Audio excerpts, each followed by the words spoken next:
everyone a safe holiday weekend. It is Memorial Day, and we honor those who have given their life for this country. We thank you for your service. Today, in this episode, we will discuss the Houston Astros squeaking out a win on Sunday.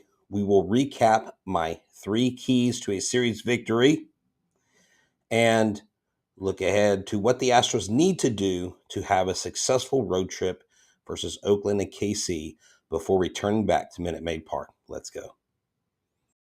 Hello and welcome to Locked On Astros, your daily Astros podcast. Here are your hosts, Eric the Man Heisman and Brett Htown Wheelhouse Chancey.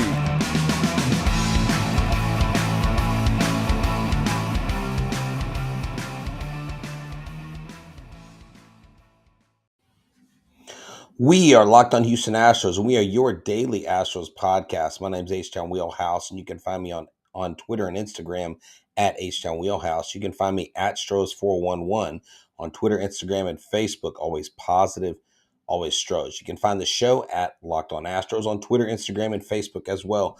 Thank y'all for tuning in tonight, whether you're watching live or watching the next day, or whether you're listening in your car, whether you're going to work, or whether you're going to a barbecue, a family gathering, whatever it is. Drive safe and make sure that you tune in to Locked On Astros. Remember, make us your first listen every day. This show today is brought to you by BetOnline. BetOnline is the place that we go to get all our betting information covered. They have you covered all season. More props, odds, and lines than ever before. BetOnline, where the game starts. Welcome in for those of y'all tuning in for, even if y'all are watching on a Monday or listening on a Monday. I hope everything has been safe for you and you've been well. And we look forward to getting back with you. Monday night, I will be interviewing Quincy Hamilton, who was just called up from the Fayetteville Woodpeckers up to the Asheville Tourists. Be talking about him and his journey so far. He's swinging a hot bat. I'll even hit on a little bit about some of the things that have been going on in Sugarland with Hunter Brown, Corey Julks, and guys like that. So let's get to it. If you watched the last show, you heard me predict, and incorrectly, a sweep of the Seattle Mariners. If you look at their schedule, the last 15 games, they had won, I think, 4 games of those 15 coming in. Completely cold, had not been performing well, had found their way to last place. And I thought, this is a series where they hit well in Seattle, hit some bombs. Martin Maldonado's been known to hit a couple tanks there. Jeremy Pena, we got Justin Verlander starting Friday. We've got Jose Urquidy, who's been kind of off and on, helter-skelter all year. Luis Garcia, though, on Sunday. We'll talk about his near no-hitter today. And you just felt like this was a good series that we could take a sweep in. And I couldn't be more inaccurate in my prediction. So let's review my 3 keys. My 3 keys for a series victory were: you must score early. Score early to take your pressure off of the starting pitcher. Number 2, the bullpen. The bullpen has to toe the line. The bullpen has to make sure that they hold the lead that was given to them. Well, the bullpen did hold, and I'll explain that here in a second.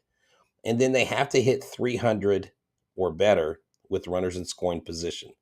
Yes, that's right. Rebecca says, didn't go as planned, but oh well. Hey, that's baseball. Houston, right here, Garcia says that Houston can't seem to win in Seattle. Trust me, if you look at our record against Seattle, we do pretty well. We had a bad series, but that's going to happen. That's baseball. And that's what I'm going to talk about here. He says the bullpen has been awesome, and that's correct. So let's look at this runners in scoring position. Friday night, Justin Verlander on the mound, pitching a great game. Runners in scoring position, 1 for 7. Saturday night, you needed a little bit more support. 0 for 4 with runners in scoring position. Sunday, the game they won, 0 for 6 with runners in scoring position. And actually, I'm sorry, the 1 for 7 was Sunday, the 0 for 6 was Friday. I flipped those. So Friday was 0 for 6, Saturday was 0 for 4, today was 1 for 7. And you ended up not doing well with runners in scoring position. And the only thing that kept these games out of double digit runs with the Mariners was the bullpen. You hate to see Justin Verlander go out on the mound like he did Friday night and waste a really good start, because even though he was 6-1 in his 8 starts, the Astros were 8-0. This is the first game that they've lost with Justin Verlander on the bump. So to kind of go back over that game on Friday and how things unfolded, I mean, Seattle, I wouldn't say put a beating on them, but they put up 4 runs in the first inning. Justin Verlander gave up a home run to Julio Rodriguez, who's second, right behind Jeremy Pena for Rookie of the Year voting, early voting. Lewis hit a home run in the first inning. And so those were the 2 home runs in the first inning. And then the third inning, and then in the 6th inning. So he gave up 4 home runs total. The Astros, this was a game again. They left 9 on base. They hit 0 for 6 with runners in scoring position. So yeah, I'd flipped that earlier. The only extra base hit they got was Jeremy Pena. So you get 1 extra base hit. You only strike out 8 times. You get 9 hits, but you don't get any runs across except for the 1 run in the 6th inning. Jose Siri got an RBI, and that's where they scored the lone run. But let's look at this. Verlander went 6 innings. Martinez went 2 innings. The game was over. Martinez didn't give up any runs. Verlander gave up, he had 6 strikeouts, 10 hits, 6 runs, all earned, and a walk. It wasn't his best game.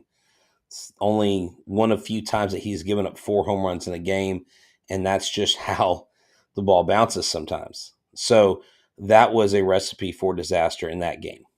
Yes, that is true. Nice observation, Sam. He says, despite his bad start, Verlander's ERA only dropped to 2.03. He's still clearly doing the most and doing the best with what he's got. There's really no reason why he shouldn't be 8-1 right now.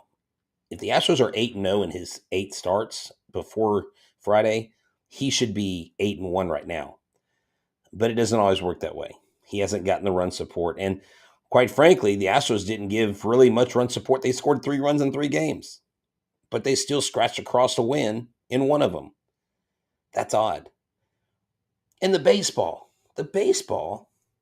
seemed to be dead for one team and quite lively for another. I'll talk about that. I've got some proof that a friend of mine pulled up, and I'll talk about that here in a second. Jay Roberts comes in. Jay, thanks for listening. Seattle had a lot to prove this series after the way they played us at Minute Maid a couple weeks ago. Yeah, true. You're always motivated to play your division rival. Remember, I said in mid-May, the Astros would take over first place. They took over first place. I don't think they'll relinquish it. The Angels just got swept by the Blue Jays. They lost 11-10. A ton of home runs are being hit. And speaking of home runs and speaking of baseballs, let's look at this, okay? Tell me what you think MLB is doing. Taylor Ward off of Ryan Baruki. This is the Blue Jays and Angels game. 101.9 miles per hour off the bat, 28-degree angle, launch angle, on an 86.5 per mile hour slider, home run. Shohei Ohtani off Jose Berrios, 106.9 miles per hour off the bat, 29-degree launch angle, 425-foot home run, off a 92.9 mile an hour fastball. Aaron Judge, 107.4 miles per hour, 31 degrees launch angle, 420-foot home run. Yordan Alvarez, 105.6 miles per hour, 34 degrees, 353-foot fly out. Now, it was a sinker, so maybe the spin rate of the ball had something to do with it, but it just seemed like a lot of the hits that the Astros hit that were very far were warning track shots. And it seemed like every ball that the Mariners hit with some distance and veracity all seemed to go out of the park. There was only one ball that went out of the park. It was one of 4 extra base hits in this series, Jeremy Pena, and it bounced on top of the wall. I joked and said, had this been the Angels game or Blue Jays game, that ball would have been 7 or 8 rows up. Would have been a no doubter. And so while I may be arguing with a brick wall or making moot points, it just looked to me and others watching the game that, it might seem like something extra's going on. Like they have a little extra power. You know, Here is the thing. We actually, Arlie, we need to get rid of Blake Taylor. He actually didn't do anything bad this series. None of our relievers gave up runs. And I'm going to talk about AG1. We'll stay on the home run ball. We'll talk about the relief pitchers. But let me tell you about AG1. It is the best nutritional supplement that's out there for all the vitamins you need. Like, are you tired of spending hundreds of dollars on vitamins or having to take 50 or 60 pills just to get the vitamins you need? Well, one delicious scoop of AG1, you're absorbing 75 high-quality vitamins, minerals, whole food source superfoods, probiotics, and more to help start your day right. This special blend of ingredients supports your gut health, your nervous system, your immune system, your energy, recovery, focus, and aging, all these things. I know because I consume AG1. It is phenomenal. Athletic Greens is this great drink. Now, it's green, and that kind of freaked me out at first, and I've told you that before. But it doesn't taste like you're tasting some wheatgrass smoothie from some random vegan store. Like it's got a tropical flavor to it. It's actually really good. The owner started this, and he was on a mission to make things cheaper, to make things more affordable, to make things more healthy, and to get them into your body in an efficient way as possible. Literally, you pour 1 scoop into 8 ounces of water, you drink it, you're done. What I love about this is they also give money towards No Kid Hungry here in the U.S. In 2020, they donated over 1.2 million meals to kids in 2020.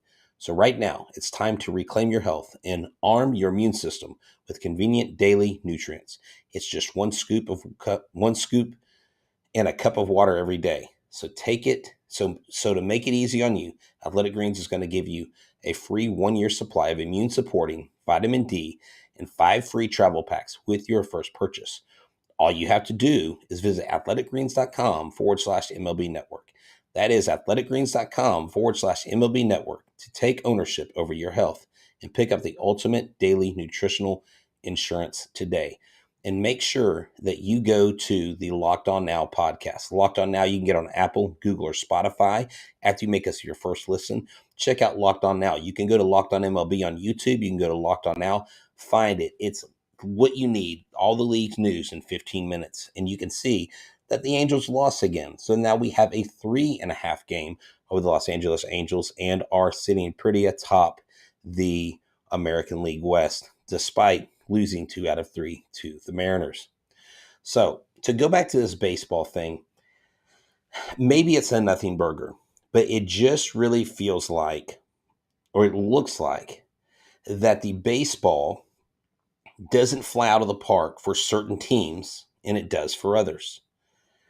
And you wonder if baseball is playing with having 2 different types of balls on the field in play. If you were to watch, I listened to the last part of the Angels and Blue Jays game today. It was an absolute slugfest. I mean, I just mentioned some of the home runs. I know Ohtani had 2 home runs. Walsh had a home run. Stassi had a home run. Bo Bichette had a home run. I mean, it was just home run after home run after home run. The Astros were like Mariners, Mariners, Mariners. Astros pop out. Astros pop out. Astros warning track. Mariners. It was weird. 4 extra base hits. Now, I'm not saying the baseball caused the Astros not to be able to hit. I'm just saying it seemed a little suspect the way the ball was freely flying out of the park for the Mariners. And when Yordan Alvarez hit the ball at the speed he did, 105.6 miles an hour off the bat, 34-degree launch angle, 353-foot flyout. You tell me something's not going on. It just seems like it is. But let's move on from that because we could talk about that and we could complain. The bottom line is the Astros command the AL West. And hey, good evening, JC. Thanks for joining us. I just recapped my my three keys to success, or my three keys to winning a series against Seattle, which they did none of, except for the relief pitching. So let's focus on that. The relief pitching. You know how many runs the relief pitchers gave up in each of the three games? They did it in all three games. They gave up zero. Zero runs. The relief pitchers on Friday, on Saturday, and on Sunday gave up zero runs. They look phenomenal. They look really good. The starting pitching failed this weekend. Yes, Justin Verlander didn't pitch a good game. Jose Urquidy did not look good.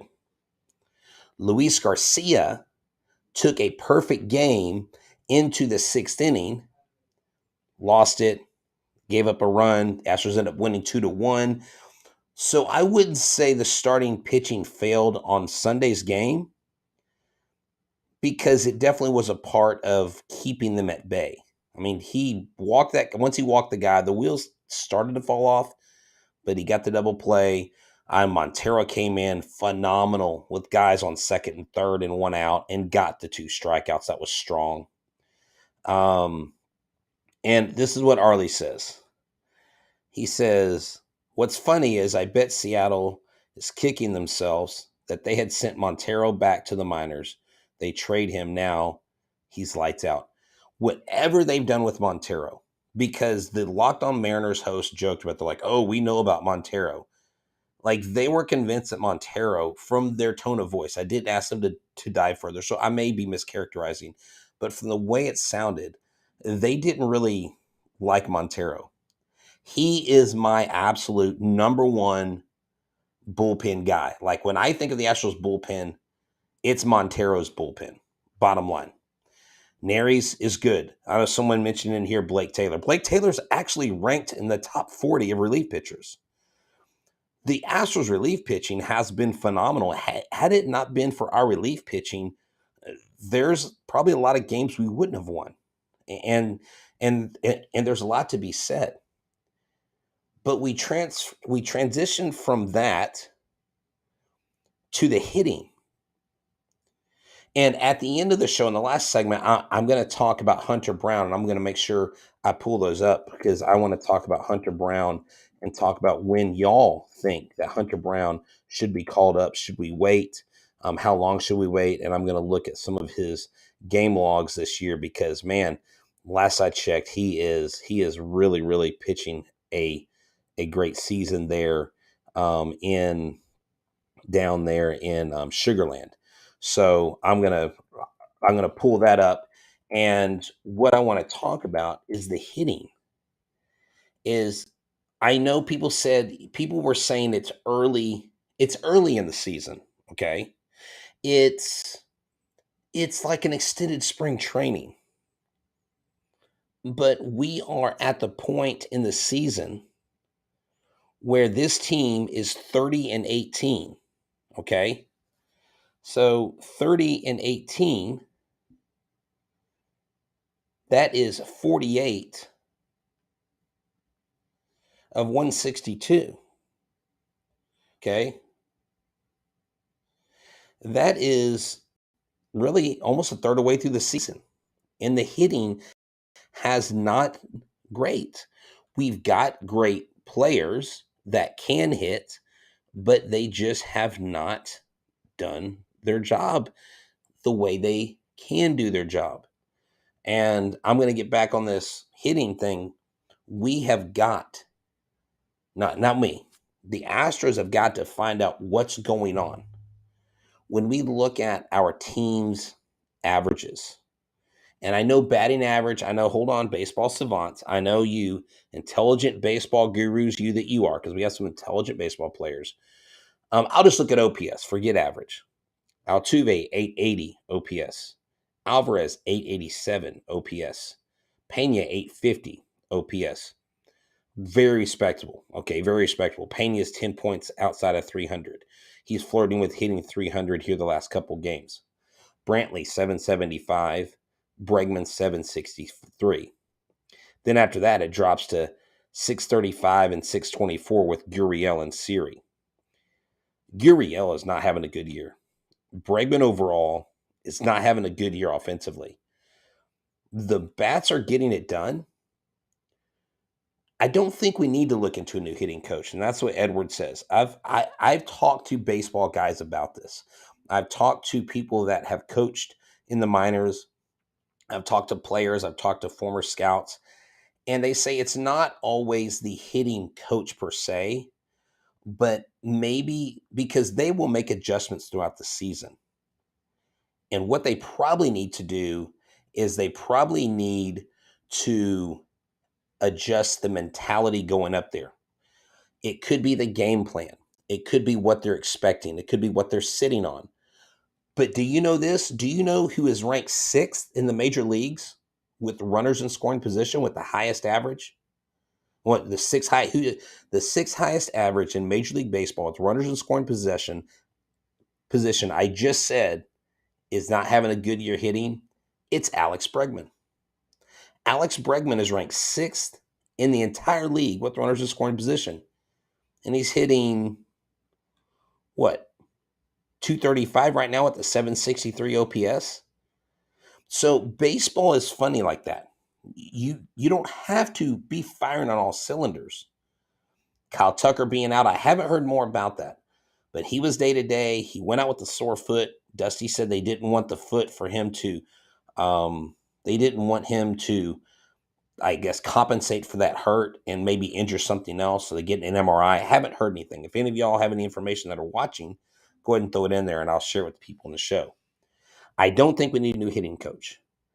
I think days off are good for guys right now. I've kind of shifted on that. But I just don't know what it is. It doesn't seem like the pitches that look like the pitches that we're supposed to hit, okay, that we're watching, and the pitches that it seems like we're chasing more. I do know that our strikeout rate is up to 24% or 14%, where in the past it was 10 or 11. Still very low strikeout percentage compared to the league, but higher than it's been in the last 5 years. So that's another problem. Yeah, I don't know, Mr. Garcia, where everybody else is with runners in scoring position. I just saw that flash. That is credit to AT&T Sportsnet. They flashed that up there towards the end of the game. I don't know what the answer is with hitting. I don't know what we're supposed to do with hitting. But here's the deal. I want y'all to think about this. I want y'all to think about Locked On Farm, because Locked On Farm is the place to go for all your prospects news. Pretty soon, I'm going to be doing a show about Hunter Brown. I'm going to try to add some surprise thing in with that episode, but it should be a good one. I'm going to talk about Hunter Brown, and then I will answer a couple questions here. Surely, and we'll talk about Dallas Keuchel in a second, and yes, we'll talk about Juan Soto. And Jay's bringing up another great question here. So Hunter Brown is 3-3 on the season. He has 56 strikeouts, a whip of 114. He's only given up 29 hits and only 10 earned runs. He's really, the last couple starts has really put things together. And when you look at his game log and what he's been doing on the mound, this is what his latest results are. His last outing, he struck out 10 batters, gave up no runs, pitched 7 innings, and the game before that, struck out 5 batters. The game before that, struck out 6. He's only gone one game where he only went 1 inning. The other games, 1, 2, 3, 4 out of his last 5 games, he's gone 5 innings or more, and he struck out 5 or more batters. He's looking really good. In the month of May, he is 3-1 with 30 strikeouts, only giving up 3 runs, a whip of .94. So, in ground ball outs, over here, his ground ball outs He's at 1.31. So Hunter Brown is doing good. Hunter Brown, he is actually a top 100 prospect. He is in the top 100. He got moved there this season. And oh, yes, you're saying, I'm sorry, Sam, I misread what you said. Hunter Brown deserved to be a 100 prospect. Glad that's the case now. He's deserved that for a while. So Hunter Brown, I don't know. Does he come up sooner? Does he come up later? Is he a late season call up to help with the playoff push? Do they wait to see what the Lance McCullers diagnosis is because he has been throwing, but he's only up to like 85, 86 miles per hour? It's going to take a while. Jake Myers is playing center field in West Palm. There's some exciting things happening behind the scenes. So let's look at your questions here on the side. Now I'll try to make this as followable as possible for y'all that are listening, because you obviously can't see what I'm seeing or what people watching the show are seeing. So someone just put here Juan Soto with a question mark. Juan Soto may get traded. He's not going to become an Astro. They want a king's ransom, and there's no way. If the Nationals weren't willing to deal Bryce Harper when we were trying to get him, do you really think they're going to give us Juan Soto? And if they take Juan Soto, you realize Pena's gone, Lee's gone, Brown's gone, Leon's gone. I mean, they're going to take everything from us. They're not going to give up Soto for anything less than even probably 2 king's ransoms. So Juan Soto, I don't know. He's going to get traded. He's going to go somewhere maybe for 2.5 years. If he gets traded, then he's going to make the first $500 million contract. Book market. And the kid's only 24. Dallas Keuchel, another subject someone brings up. He was DFA'd. Surely he gets picked up somewhere. Oh, I'm sure he'll get picked up somewhere. He's not coming to the Astros. Your starters are struggling enough that you don't need him. He has had a very low rate of success since the sticky tack ban. I mean, his ERA is like 7.74 since the sticky tack was banned. And I saw Larry the GM post that, and he showed before and after. Someone's like, someone needs to get him some legal sticky substance because he just hasn't been good without it. Now, I mean, he won a Cy Young. He's with Houston. He won a World Series. Very good pitcher. But I wouldn't say he's done, but he's not the Dallas Keuchel that he was when he was here in Houston. So that's another thing. Forrest Whitley. Good question. James Click, the last time I heard him say it, and it said kind of the same thing, you will see Forrest Whitley at some point this season. Okay. June? July? Does he get called up? Does he even get stretched out enough or have enough time on the mound to justify putting him on the roster, taking someone's spot on the big league roster and taking reps from someone? I don't know. I don't know what's going on with Whitley. I really don't know. It is a complete, like, it's just out there. Like, Forrest Whitley is like, I can predict the weather just like I can predict whenever Forrest Whitley's going to get here. I have no clue. I have no clue what is going on with this kid. I really don't. I really wish I did. I wish I had an answer for y'all, because Forrest Whitley is someone that I've actually been a big cheerleader of, and never, ever have I come off this guy. Never have I said he's a bust. I've always said, you know what? Something's going to happen. He's going to come around. He's going to make it happen.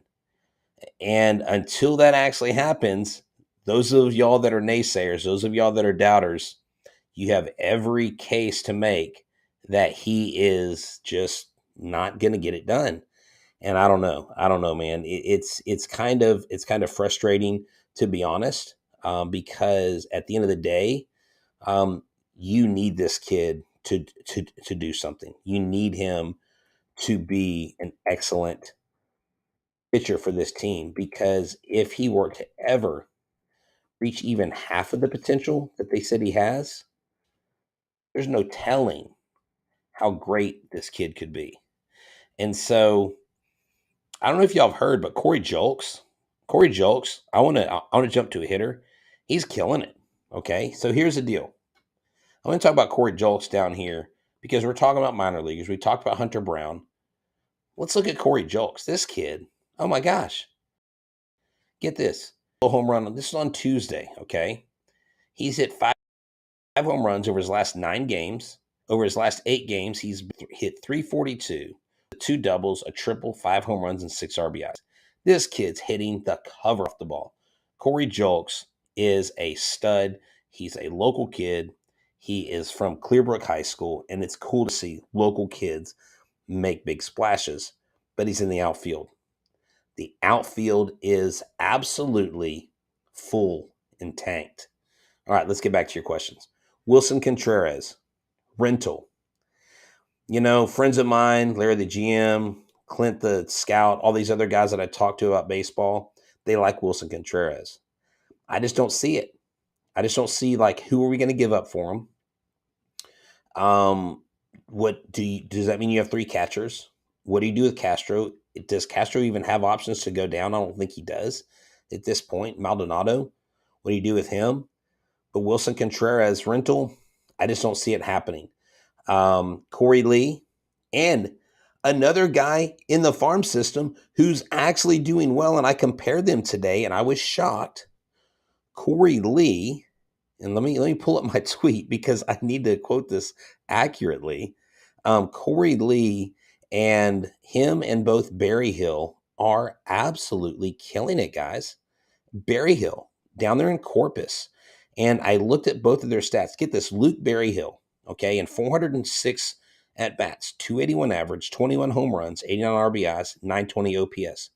Listen to Corey Lee, 705, 258, 21 home runs, 91 RBIs, 15 stolen bases, a 737 OPS. Luke Berryhill and Corey Lee are battling for a big league spot one day. Can you imagine if we have 2 top flight catchers both coming up at the same time, vying for a position? That is huge. The future is bright. Martin Maldonado, I think, is still too valuable behind the plate to pull him. Jason Castro doesn't get enough playing time. It's not fair to him. And at the end of the day, we don't know what's going on. So let me wrap this show up with a couple things. Pedro Leon is doing much better down in Sugarland. Pedro Leon's playing better. He is he's looking the part. He is hitting for power. His average is slowly ticking up. He has 7 home runs this year. His average is up to 233. He has 11 stolen bases. But guys, he's got an arm that's rated at an 80. And this kid is the real deal. Pedro Leon will be battling with Jake Myers next season for the starting center field position. Those will be your 2 center field battle. That'll be your center field battle next year. And then depending on what Brantley does, you will have another battle for another spot, probably Jordan more in left. And I mean, there are some other players coming up that may.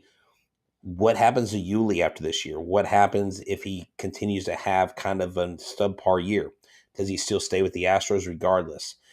There's a lot of questions. There are a lot of options. The Astros, I think, will be buyers at the trade deadline. I don't know what they're going to get. Will they get a bat? They don't need a relief pitcher. They've got relief pitching, maybe a lefty. They don't need starters. They got Lance McCullers coming up. They got Jaco DeRizzi, who's going to come back, and hopefully he returns to his form that he was in. So there's a lot of questions. And hopefully our bats wake up as we go to Oakland. Oakland today, let's see, what did they do? Because I heard what they did, and I think they did a walk-off against the Rangers. Yes, they walked off the Rangers, won 6-5, but Oakland is a pretty sad team. They're 10 games under 500. They're 20-30. Monday's game on Memorial Day, Framber Valdez, 4-2, 43 strikeouts. Paul Blackburn, obviously the ace of the Oakland A's, 36 strikeouts, 5-0. So if they have 20 wins, he has 5 of those. He has 1/4 of their wins. So Blackburn will be a tough matchup. We hope that the Astros, I'll tell you, the top 3 Astros who hit well against him, Jose Altuve, Michael Brantley, Jason Castro. So maybe Castro goes in there. The top 3 A's that hit well against Valdez, Elvis Andrews, Ramon Laureano, steroid boy, and Jed Lowry. Jed Lowry, the former Astro, former A, former Astro, current A. You know how that works. So that's how that looks. And then on Tuesday, a quick preview of that game. And actually we have Memorial Day is a day game, and I think 5 of the next 7 games are day games. Christian Javier versus Frankie Montas. Frankie Montas is someone people are talking about with trade rumors floating around him. Yuli Gurriel, Jose Altuve, and Jason Castro, again, have the most success against him average-wise. Jed Lowry, Tony Kemp, and Elvis Andrews against Christian Javier. And so when you look at the Astros schedule all around, they have a day game Monday. They have a night game on Tuesday. They have another day game on Wednesday, June 1st. Then they have, it looks like, a travel day. And then they are in KC for an evening game on the 3rd. And then they have a day game on June 4th. So a lot of day games, which means, hey, we don't have a lot of late podcasts. So thank y'all for tuning in to Locked on Astros. I hope I was able to break everything down for you. We covered how they didn't meet the 3 keys, but how the relief pitchers still did well. And today, I can't say enough. Luis Garcia, great job. Montero, Neris, Presley, all great jobs. Relief pitching, crushing it, keeping us in the game. We just don't want to turn into the '05 Astros. We don't want to be all pitching and no offense. This offense is still yet to hit its stride. And I'm going to be positive here. I'm going to say I think the offense is going to have a breakout series against Oakland. I'm not going to predict a series sweep, but I do think the Astros take 2 out of 3 against the A's before rolling into KC, then coming all the way back to Htown, baby. So from myself and Eric the Man Heisman, who's not here, happy Memorial Day. And I say happy Memorial Day not because I know it's not a happy thing to remember those who lost their life, but I want you to know that we live in the greatest country in the world, and we are thankful here at this show. We're thankful for you. We want y'all to be safe. Please don't drink and drive. Please take responsibility. And please remember those who gave their life for this country and gave us the freedom to be able to do this amazing show. Y'all have a great evening. And I'm Htown Wheelhouse. For once again, we are Locked on Astros. We're your team every day. Go Astros.